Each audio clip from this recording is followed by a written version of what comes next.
Okay, welcome. We're going to do some Q&A here in regards to how you can start or scale your consulting business. We had some questions come in advance, so I'm going to grab those first, and then we're just going to answer some live as well. So let's get into it.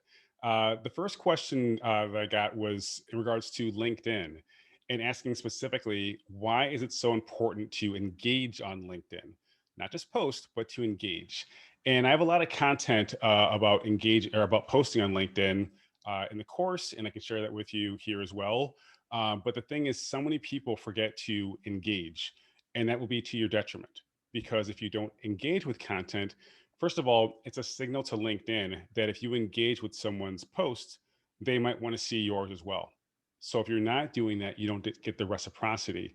But then beyond that, people realize, hey, this person never engages with my content, so I'm not going to engage back. But when you do, make sure you leave some kind of thoughtful content. Don't just say, oh, cool post. Do something that expresses your expertise, right? If they have a post about, how they won a new client, you could say, oh, what was that like? What process did you go through? Normally I go through this, that, and that. Or if they have, some kind of experience they're sharing, you could say, well, one time in my early days as a consultant, this happened to me too. Here's the outcome. Here's what I learned. Do something that's more meaty, and also, what you don't want to do is respond in a way that would look weird when your network saw it in the feed. And by that, I mean, don't start the sentence by saying agreed, because that's all people in your network would initially see. Agreed is like, agreed to what? So just whatever you agree with, just say it. But your comment alone should almost be a post that if someone in your network saw it, they'd be like, oh, wow, that's pretty cool. This is interesting. Let me read the rest of it. But sometimes we forget that it's not just that dialogue between the person who posted and yourself, it's everyone else who might see it. So use that as an opportunity to express your genius, your background, your experience. And if you do want to say agreed, do it near the end. So make sure you do that. But the problem often becomes this: well, who do I engage with? Right? Because yes, you can look for certain hashtags that are relevant to your industry. Maybe it's sustainable manufacturing, maybe it's digital marketing, whatever it is. But sometimes there's a lot of junk there, right? I got to be honest. Like sometimes there's just junk because people are just maybe they're sharing a post or they're just bragging about their company. Like, oh, we just signed 5 new clients. Like, okay, no one really cares that much. So what you want to do is, yes, sir, start with those hashtags. Follow them, but you're also going to make a list of various people that by design you're going to check their profiles. And the first list would be top content creators, people that have hundreds of thousands of followers, maybe millions. And every time they post, people just engage with it, right? They could say, hey, I'm having a good day today. Hope you are too. And just get like thousands and thousands of comments. You want to chime in and comment on those posts. Hopefully, they're more fruitful than that. But you want to comment on those posts because they're getting so much visibility. Now, on my end, recently I commented on Simon Sinek's post, the guy who's all like about start with why and finding your why. I commented on his post, and my comment alone got like 55 likes. And I'm not saying we're chasing likes as the ultimate key performance indicator, but just for math, it's nice to have this number. 55 likes, like 13 comments or whatever, just from commenting on his post. So you want to do that. You want to find relevant organizations, usually individuals in your industry that your audience would follow, and just make a list of 10 to 15 of them. And then when you are looking for content to engage with, you will just click. What I would normally do is go to their profile, then click activity and go to their recent posts. That way you can just go to directly to the URL for all their recent posts. Check that. Did they post today or recently? If they did, can you comment intelligently? Do so. But then beyond that, don't just engage with that poster, engage with the people who commented as well, because that's your target audience. And let's just pretend you sell like pots and pans. So Martha Stewart would be an influencer for that. Sure, comment on her post, but she's never going to buy anything from you. But her audience, the people that follow her, that's your target audience. So engage with their comments as well. So that top creator column is beneficial for two reasons. One is visibility, you'll get more eyeballs on your comment. The other is just mining through those comments and finding really your audience and interacting with them. Finding the excuse to say, hey, Omar, great, great thought on this. I feel the same way too because of this. And then maybe you start following Omar, right? Because the next list you want to make is a list of your prospects. And we go through this in the course, right? We talk about having a list of 40 prospects and just checking even 4 a day. Even 4 a day would be enough to see if they posted recently. If not, move on to the next for the next day. But that way you'll never go more than 2 business weeks without checking in on every single person on your list. So on your end, that's why I always say clarity is the precursor to confidence. Because if you don't know who those top 40 are, you don't know who to engage with. So do that as well. Don't rush this though. Don't rush it just to get done with it, because then you won't have a quality list and you'll still be spinning your wheels. Now, the downside of this is this: you might have the perfect prospect, but then you go to their profile and you realize they haven't posted in 9 months. Unfortunately, you're probably not going to get too much traction out of them because they don't post that often. So it has to be someone who's in your target audience and posts relatively frequently. Otherwise, you'll just keep on checking nothing, checking nothing, checking nothing, and it gets old, right? So again, we have two columns. One is top creators, influencers. The other one is prospects. And the goal with the prospects one is to, yes, engage with them and eventually build some kind of a relationship where you could feel comfortable connecting with them, right? And still going back and forth and eventually saying, hey, it looks like you have this problem. Here's one way I can solve it. Just some friendly advice. Hope it helps. And then from there, eventually, if they keep on engaging, you could say, well, do you want to talk about this? This is actually what I do, in case you haven't noticed, for a living. If you want, I can talk to you about this through a call. If not, we can kind of just continue the conversation here too. So it's a very low pressure way of growing a relationship organically, but not in a way that feels salesy or cheesy or desperate. You're just communicating and saying, well, you asked this question the other day, I'm happy to help you with that. I can answer it here. Or if you want to hop on a call, that's cool too, right? Best way to do it. Now, another list you're going to have is just friends or acquaintances, people that like you're never going to work with them, or they're never going to, need to work with you, but maybe you used to work with them at a previous job or whatever it is, just someone you like for one reason or another. Support their content too, because you want them to support you as well, right? And it should be someone who's somewhat like-minded. Like there are people that I'm friends with, but they talk about like contract law all day, and I'm like, I don't care about that. I don't I don't know anything about it, so it's not going to be interesting to me.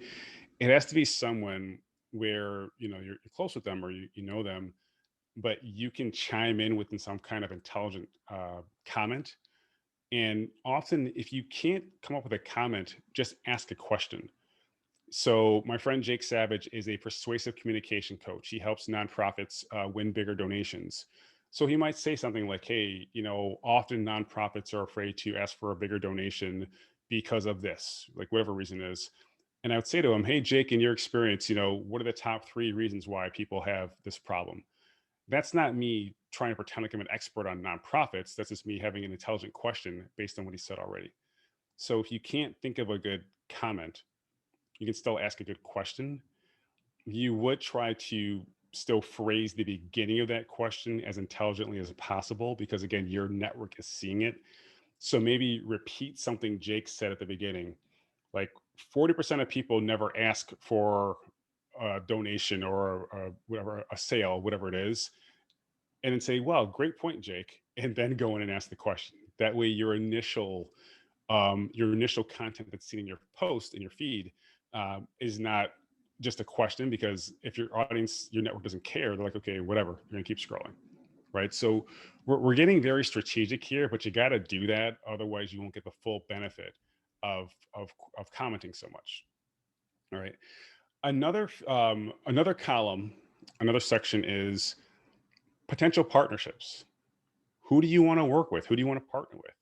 So on my end, I would love to do a webinar with Squarespace, the Squarespace community, because that's my target audience. People that are creators, these knowledge-based experts often use Squarespace. I could reach my audience through that. I can make a list of people who work on the event team or partnership team at Squarespace and keep an eye on their LinkedIn as well. As soon as they chime in, I'm gonna hop in there too and say, hey, by the way, I noticed, you had this post, and I'm gonna like, I'll just have some kind of intelligent comment, keep on going back and forth with them over the period of, could be weeks, could be months, but then eventually I can say, I see you're doing some of these webinars. I would love to talk about whatever, right? Whenever it feels right. Maybe it's the next day you can do it. But the thing is, by design, you're identifying people you want to partner with. Maybe it's the media, right? Maybe your goal is to get featured in Business Insider or Entrepreneur Magazine, right? Follow a bunch of people that write for Entrepreneur Magazine on the editorial team and just keep on engaging with them, right? And then eventually, if you have a good reason to reach out and say, I did this research on best ways for people to push through imposter syndrome as an entrepreneur. I would love to share it with you if you think it'll be a good fit, right? So by design, we're doing all this stuff, but still, every time we comment, these are intelligent comments that make us look good in front of our network, but also build that relationship, right? So on my end, I would say if you can, when you're starting out, aim for 10 per day, and it'll go a heck of a lot faster if you have this list. If you're just scrolling through your feed, it's going to take forever. But if you have this list, you should be able to get through it in about a half an hour. If that feels too heavy, go for 5, go for 2, just do something. But I've been talking to so many people who are posting more frequently on LinkedIn, sometimes because of the workshops I teach, and like I'm still not getting that much engagement. And I would say, well, are you commenting or are you just posting? And that's the problem. So please do make sure that you do that. Another question. Oh, actually, I like this one a lot. So this is another newer consultant, and she's saying, how can you prove an approach that you're pitching will work when you have no data behind it whatsoever, when you yourself have never actually done it? And I've been there before, so I can totally empathize with it. The best thing you can do, and this goes back to my days as a digital marketer, is find case studies of other examples when similar companies did the same thing.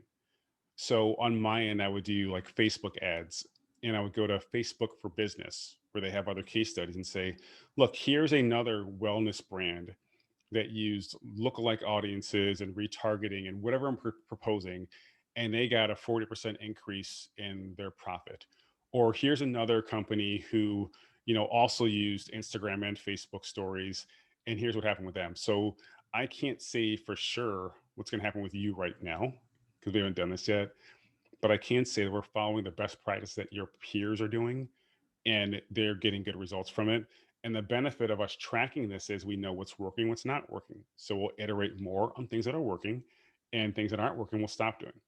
So the best way to overcome that, because this could be a function of imposter syndrome, especially if you've never done it before, because you're not an imposter, you're just new, right? There's a difference between the two. But the best way to overcome that is to have some kind of third party data, even if it's not from you, that's very applicable to the situation that your audience is in or your prospect is in. And that way you'll be much more confident in how you can approach them. So hopefully that helps with both those two, both the LinkedIn part and the being prepared when you don't necessarily have experience or data. But what I want to do now is we have Lauren here. I know Lauren was here last week as well, and she has some questions that were really great last week. So we're going to bring her up now as a panelist, and we're going to talk to her in real time, which will also explain why I have headphones on when often we do these with just us typing. So we're going to bring Lauren on now, and then we'll see how things are going on her end. Hey, how's it going? Very good. How are you? I am good. Hopefully good. Those were great questions. Awesome. Yeah, glad to help. I have one question, similar to that, like just to get started, the baby steps, like I really should just get more engaged on LinkedIn. It's such like the lowest barrier to entry in a way. I would say so, just because LinkedIn is a content deficient platform, meaning there's not as many people posting on it as platforms like Twitter or Instagram or Facebook. So you could have a relatively small following and still reach a lot of people, is because there's not enough content being produced per person. So yeah, I would definitely do that. And then also realize, and this is per Neil Patel, about 80% of B2B leads from social come through LinkedIn, with I believe 13% coming from Twitter, and you can do the math on the rest. Well, So it's pretty it's a pretty powerful platform to be on. no, that's perfect because my other question was so I feel like 2020 was the year that supply chain entered like the everyday vernacular. And so like you as a non-supply chain person, like what are your questions? Like what like do you want to know more about how you can help your supply chain? Or are you more curious about like the Ever Given ship? It's funny, my dad was a supply chain manager at Xerox for like 30 years. But I don't know. Oh, I don't know anything about it. I took a class in business school on it. I mean, I think most people are just in general, and this is my opinion, are just more woke these days, and they want to be aware of what their supply chain looks like. How are people being impacted downstream before it shows up on my shelf? Are they being treated well? Are you using, carbon neutral shipping methods? Are we using, like, cars that are, like, polluting the atmosphere? That's where I think some people's minds might go. And then for a more altruistic way of thinking, I live in Brooklyn, and I live in a decent area. So there's plenty of like organic food stores and co-ops and all this stuff. I didn't realize, and this is my ignorance, that some areas you can't get, well, let's call it good food, right? For one reason or another, because the supply chains don't want to go to neighborhoods over. mhm. So I think just even equal access to healthy food is something more people would be concerned about if they thought about it. Just because we think it's so easy. Oh, just order from Instacart. Instacart doesn't deliver everywhere, So it's like True. that's that's a problem. If you're in certain areas, they're not going there, so you can't get fresh food. So you are stuck sometimes paying more than you should, because like some like bodegas or smaller grocery stores, they might have a higher markup, or they're selling like smaller containers. So it's like it's not like you can't buy in bulk as much. So I think these are just like thoughts off the top of my head, but I feel like more people will be concerned about that, especially if you led the charge in making them aware of it. That's my initial thought. I'm wondering where my audience for that would be. Because I mean, what you're saying almost sounds like it wouldn't be a potential client, or, well, it sounds more like the everyday person concerns. Yeah, what I would say is that can be more of a grassroots thing. And then how do you get enough people talking about it so that the people you want to work with care about? And I think about like Carfax, and I don't have a car, so that is what it is. But with Carfax, the goal is to get a history report on an automobile before you buy it. And they had a very grassroots campaign where their commercials literally said, make sure you ask for the Carfax. So consumers would go to an auto dealership and say, where's the Carfax? And I'm like, what the hell are you talking about? Oh crap, now we have to buy this thing because people are asking for it. Right. So indirectly related, if you make it a thing where people are asking, like, wait a second, like, what's the supply chain like for this stuff? Like, Yeah. No, I is love it, that idea. yeah, is it ethical? First of all, like, are you getting it from a good source? And is it equitable? Meaning, do other people get it? Can I also get this in East New York, or can I only get it here in Prospect Heights? You know what I mean? So it's like, and then yeah, so that's my thought on that one. On your end, when you're talking to potential clients, you could say that's a selling point, is being able to say that you Mhm. have an ethical supply chain. And I think ethical and sustainable are the most important things, because, and this is like a first world problem, but at our favorite restaurant here in Brooklyn, when my wife and I can actually go out, we usually get like a tomahawk steak, and they have very few that they order because they don't sell that many. But during the pandemic, they could not buy the volume to get the discount to even afford to bring in a tomahawk steak. So it's Right. like, it didn't make sense. So it's like little things like that, like how sustainable are your supply chains? Because if they're not sustainable, I'm going to show up there ready to spend $100 on a tomahawk steak. Oh, you don't have it today? Oh, well, let's go home. Yeah. You know what I mean? So, I mean, and this is a narrative you're going to have to write yourself, but it's like these are examples of how you can get grassroots involvement and how you can actually talk to a supplier or I guess in this case, a restaurant about why it's so important to be sustainable and equitable. I love that you keep bringing up sustainable. Because I feel like the idea around what a sustainable supply chain is has changed a lot with COVID. Because we saw that people's supply chains weren't able to be sustained, like in terms of like longevity. And so that's like, I mean, hearing you speak is giving me ideas of like supply chain sustainability is a huge topic everyone wants to know about. Yeah, let me give you one more example. So I'm a advisor for, let's just call it a protein shake, just to make it clear or make it simple. And there's all these ingredients that make it high protein and high in good fats if you're doing a keto-based diet. But there is one ingredient that the supply chain just broke, like one minor ingredient, but was so important that they had to stop making it. And it's been off the shelf for about a year. So it's like, well, that's not good, right? I mean, Yeah. so someone like you, if you could either recommend a more sustainable supply chain or a good, replacement, like that'll be beneficial because right now, like literally, it's not being sold because the Yeah, supply and chain I've run changed. into situations like that with clients, like in the real world. Um, Back when I consulted for Big Four. I mean, that's an everyday problem. Yeah. See, I say it like, oh, if you should know. And I guess that's where I'm trying to meet people where they are. Is it's so hard to take your expert hat off. Mhm.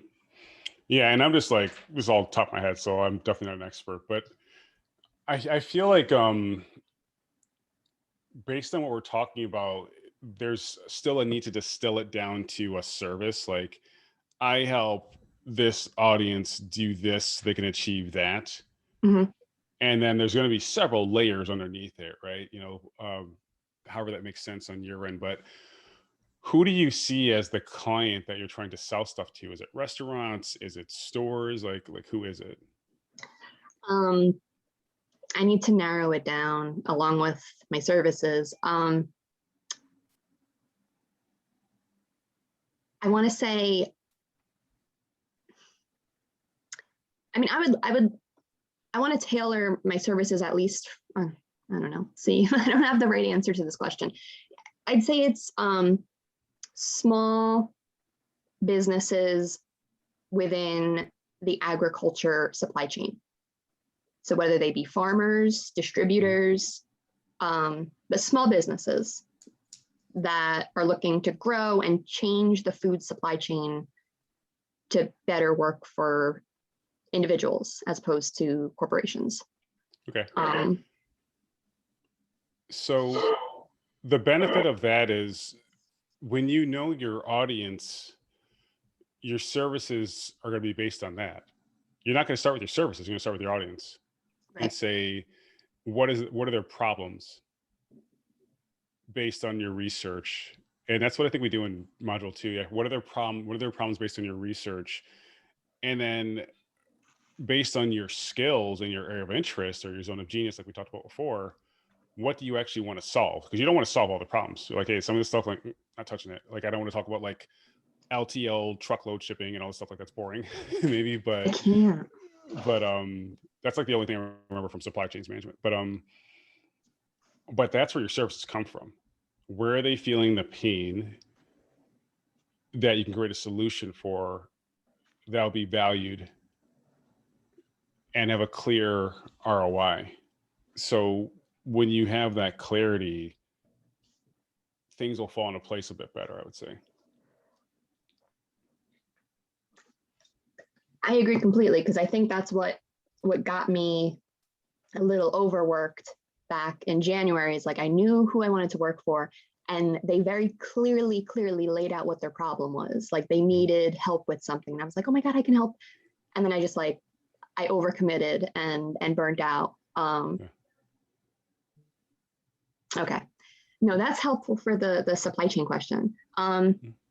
I have this question about, okay, let me just read what I typed out. What are the ways you like to stay involved with your alma mater?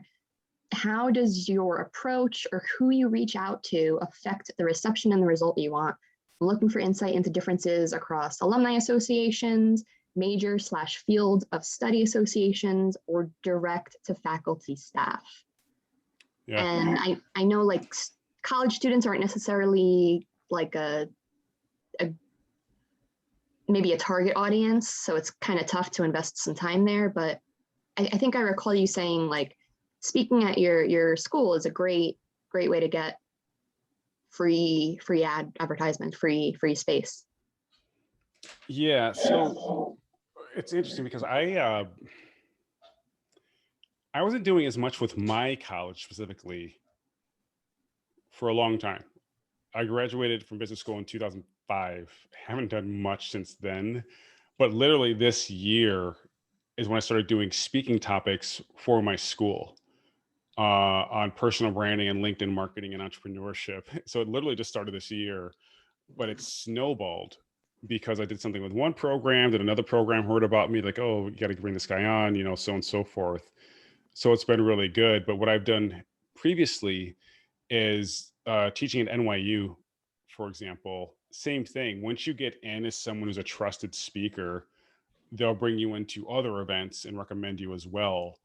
I've done some stuff with Ohio State, like so smaller colleges and larger colleges, but it's beneficial because you get paid for it too. It's not just free. What I would recommend is, or where I found a lot of benefit is like adult education courses, not necessarily kids, because even some of the stuff I'm doing at my college is through my university, but these are grown adults. These are like career changers or people that are in their 30s and 40s that I'm teaching, and as a result of that, some of them can eventually hire you directly. So that's See, really my school I went to is a little like slightly different. I went to Rutgers Business School in Newark. Mhm. And because it's such a commuter school and so close to New York, it actually has a very large older population. Oh, yeah. Yeah, Rutgers is pretty close to me. So it doesn't, I mean, I think either way, I think even Rutgers would be in your situation maybe better because there's such a larger organization that since you're kind of niche, you can say, hey, I want to talk about this. Who's involved in this? Who graduated from the School of Agriculture or whatever it is, and would want to be involved. So I wouldn't limit it just to your college, to be honest. That's a good start just to like get some credibility, but then reach out to Right. other schools. It doesn't have to be just your school. No, absolutely. I didn't even consider that, but Rutgers School of Agriculture is pretty big, and it's one of the better ones in the country, I think. Yeah, I went to your campus before. It was pretty cool. Well, the New Brunswick one. Oh, I was in New York. Yeah, Not my campus. yeah. So yeah, I mean, here's the thing. Like any school, you could like Google like top agriculture schools, and then reach out to their alumni association and say, or whatever, whoever does programming or events, and say, I have this talk about supply change in 2021, why this must change, or you're in trouble, whatever it is, and just pitch it, right? And just say, here's the key takeaways. And there's a if you look at the coaching consulting playbook that comes along with this course, I think it's in like module 5 or something like that. There's scripts there you can use for outreach. But I would just say that. And what you could also do to save time, this is what I've done, is hire a virtual assistant to get the contact information for all these. First of all, do research on the top 50 agricultural schools, and then say, okay, get me the contact information for someone who does events or programs. Like that should be in their title, whether it be their email address or their LinkedIn profile or both maybe. And then you yourself would do the outreach in regards to connecting with these people. But here's where it gets interesting. It ties back to what we said earlier. What you could do is look for them on LinkedIn, see if they post regularly. If they do, start engaging with them, and then you start a relationship with them where You're like, hey, I'm really involved with agriculture and I see you host all these cool events. I'd love to talk about this. What do you say? That actually worked for me because this woman, she, I can't remember how we met, but she's like, you should give talks at libraries. You'd be really good at that. And I saw she worked at a library. I'm like, we're going to talk at yours? She's like, sure. I was like, all right, well, why didn't you offer that in the first place? but, but the point is, yeah, I mean, by design, that's what I would do is I would look for organizations that support agriculture, not just colleges, but like the Agriculture Association of Ohio. I'm making that up. Reach out to them Mm. and say, hey, I'd like to talk to your Mm. members about whatever. And from there, because the thing is, even if you don't get clients from it, that's fine. You're growing your network. They might say, oh, you got to talk to this organization or talk to this person or talk to whoever. And you're growing your network as a result of that. Yeah, you keep saying Ohio because you've been there. I've done some volunteering in Iowa, and when I was there, a friend I made, she kept talking about the what are they called? I mean, just the hog farms and how bad they are for the like just the runoff and just Iowa has a really bad problem with their hog farms. As we saw, I think, where was that type? Such 2020 was an interesting year for supply chain. Okay, that's really great for. What about career fairs, just as a means of networking and getting an idea of, what types of services companies are looking for? Like, does that sound like a waste of time? That's my first thought. Because I'm trying so hard to get back involved with Rutgers, and I've like yesterday I was in this was a fantastic event. Yesterday I was in a symposium with the chief procurement officer of Johnson and Johnson at the same time that a big New York Times Johnson and Johnson article dropped. I don't know if you saw that about the vaccines. So like these are like that was a super valuable event to go to. I just feel like I need to draw the line somewhere and start doing more productive work. My first thought on career fairs is, and maybe I'm wrong, but like normally I think it's like younger college students talking to like HR representatives from various companies trying to get jobs. So that's why I'm saying, like, where do you fit in that equation? This is an alumni career fair, so it's huge. It's actually the University of Buffalo is involved in it too. It's Higher New York Metro Multi-University Alumni Career Fair. It seemed very interesting. Totally. I mean, it's remotely, correct? Yeah. Tune in. If you don't like it, tune out. I mean, it's worth trying. Okay. But I think you answered my question of like, yeah, you really don't mess around with that stuff because it's really not, you really don't get much on it. I don't know. I mean, I haven't tried that recently. I've done them like in person here in New York, but I haven't tried anything like recently remotely. But again, if it's like that's the upside of doing things via Zoom or whatever. It's like, all right, I don't like this. You're done. It's not like, how do I sneak out? Yeah. So I never thought about that. I guess that really changes the way people need to put quality into their content all the way through. What I'm concerned about with like a more remote session is how do you make these connections with if there's like 20 people in the room? I mean, one thing that I normally do is like, if I want to Zoom with a lot of people, I'll change my name to like my Instagram handle or my Twitter handle. That way, if someone sees me, it's so easy just to follow up later. You have more unique name than I do, so it might not be a problem, but like, or even take a screenshot of who's in the room and then follow up with them later. Hey, I saw you were in this room with me about whatever. Love to connect. That's what I see people doing on Clubhouse. Okay. I was going to ask about that because I feel like I do that all the time. And I feel like I have all these like screenshots of people that I was in Zoom with. And it's like, is it I don't know what the word is. It's not weird to just reach out to them and be like, I saw your name in this this event we were a part of? I think here's the thing. So what I would do is if I saw someone in this event and their name was, Lauren Tweedle, I would like go look at your profile, see what you talk about, maybe interact with some of your content, and then reach out and say, hey, Lauren, I saw you because you were in this Zoom room with me the other day. And, I figured we had something in common, but I looked at your content recently. I think it's great how you're talking so much about this. I think it's so important. Not enough people talk about it. That's why I wanted to reach out and introduce myself. Okay, I love that. I think if it's restricted to people that actually post content on LinkedIn, then it's not that. Yeah, and you can always just shoot your shot if you want. You can just reach out and say, "Hey, I saw you're in this room." You're less likely to. It's going to be harder to have a more genuine approach. Right. And then the challenge is this: like, if you notice someone doesn't post much on LinkedIn, Twitter, whatever it is, it could be months before they see your message.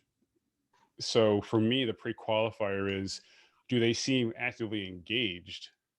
Because then I'll know much sooner if it's working or not, if they saw my message or not, as opposed to if they post like once every year. It's like, okay, well, I have no idea if this approach is working or not.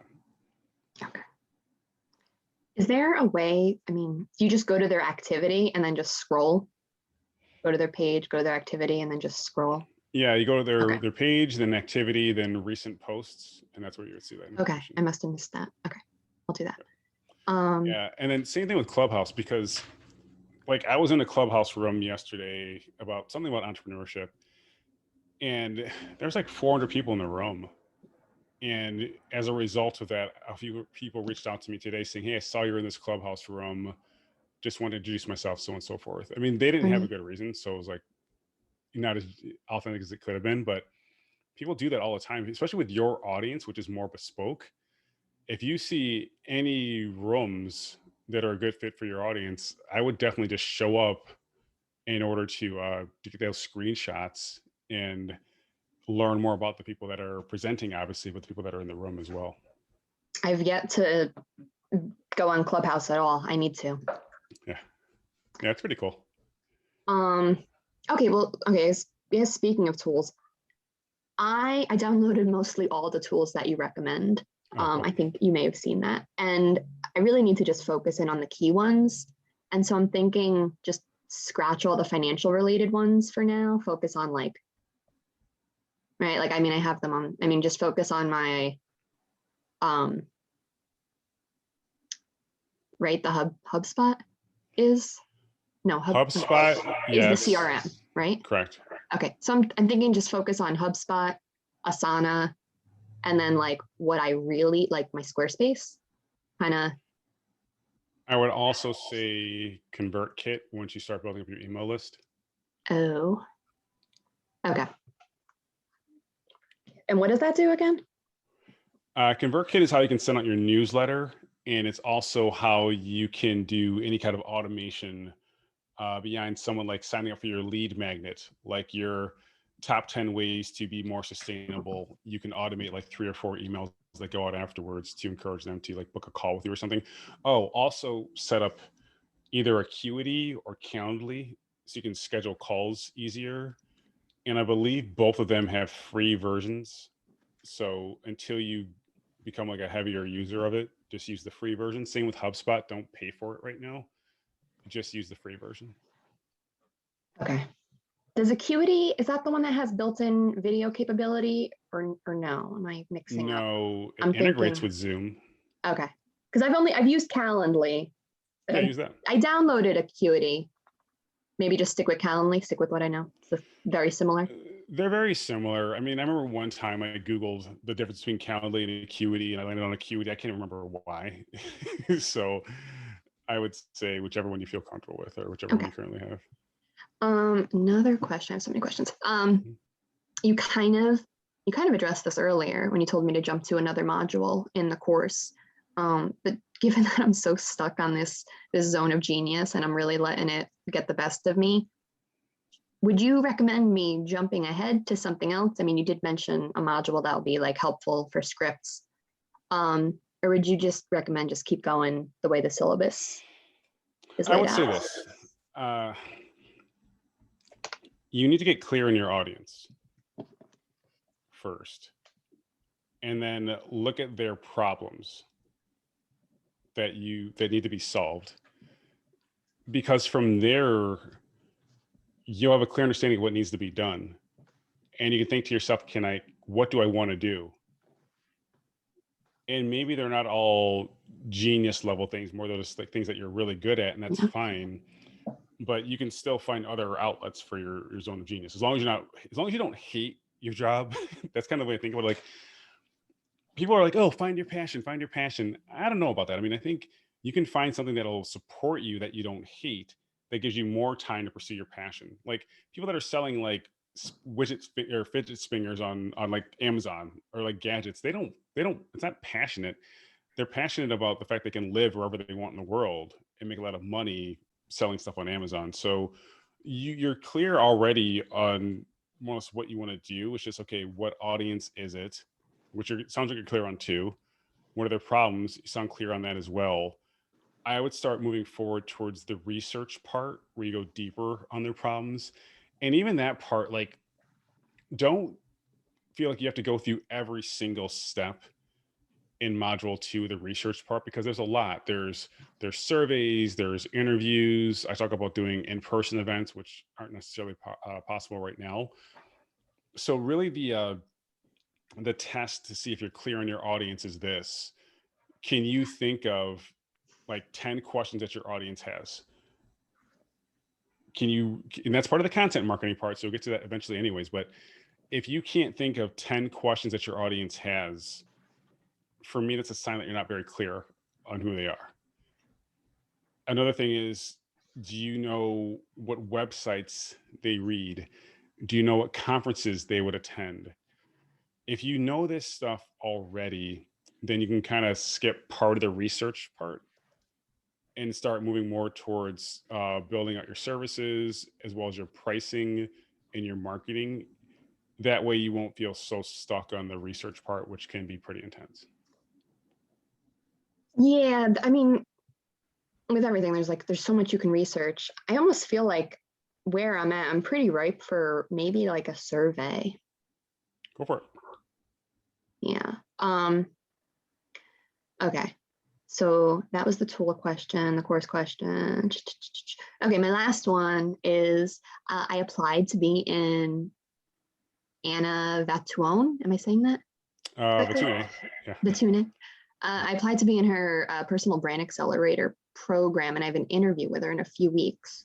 So I was wondering if you had any guidance to help me prepare for the interview and maybe the program if I get in. And if, based on what you know about me thus far, there are like aspects of my personality or personal brand that you think I should highlight.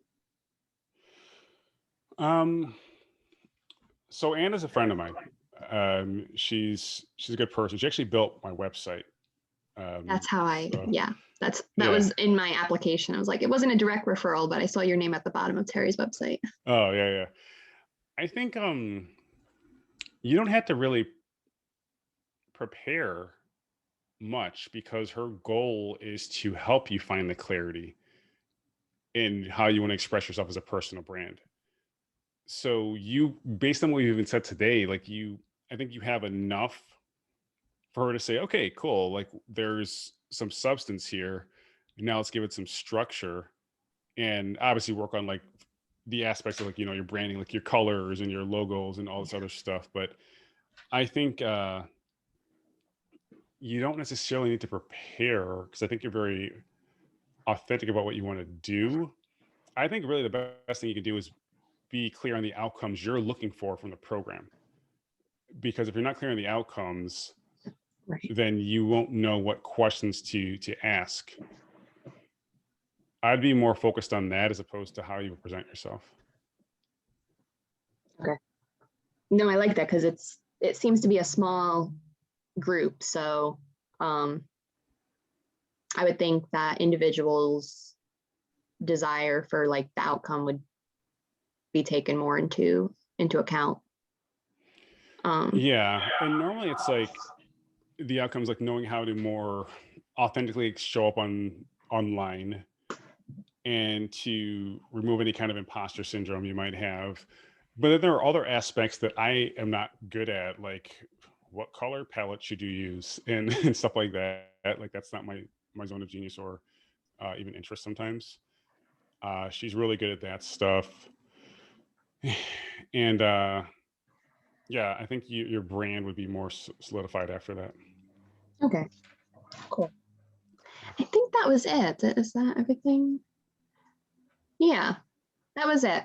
Thank you, Terry. Really, great as always. Like, I love the course. I love what you do, and I want to do something similar.